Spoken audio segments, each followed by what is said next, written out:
नमस्कार, मी अनिश काळभोर. आज प्रभातचा 95वा जो वर्धापन दिन आहे, त्या दिनानिमित्त मी तसेच माझे सहकारी आहेत धनराज काळभोर, आम्ही या ठिकाणी आलो. खऱ्या अर्थानं जर प्रभातविषयी सांगायचं झालं तर प्रभातच्या शब्दामध्ये असं की सकाळ किंवा सुरुवात होते, प्रभात होते. तर एखाद्या नवचैतन्याची जी प्रभात असते आणि वैचारिक पद्धतीने जी प्रभात होते ते त्यांच्या वृत्तपत्राच्या अग्रलेखांमधून स्पष्टपणे आपल्याला कळतं.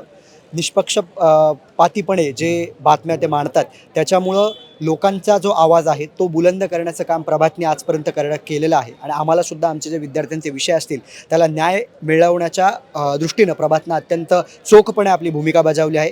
यामध्ये जे पत्रकार असतील, सूरज व्यास सर असतील, त्याचप्रमाणे आपले प्रकाश गायकरजी असतील, यांनी आम्हाला वेळोवेळी मदत केली आणि त्याचप्रमाणे या पुढील काळात देखील प्रभातनं अशाच पद्धतीनं विद्यार्थ्यांसाठी आपला आवाज कायम बुलंद करत राहावा अशी इच्छा व्यक्त करतो आणि प्रभात तसं करेलच. आणि त्याचप्रमाणे त्यांच्या या 95व्या वर्धापन दिनानिमित्त मी त्यांना महाराष्ट्र राज्य विद्यार्थी संघटनेच्या वतीनं शुभेच्छा देतो.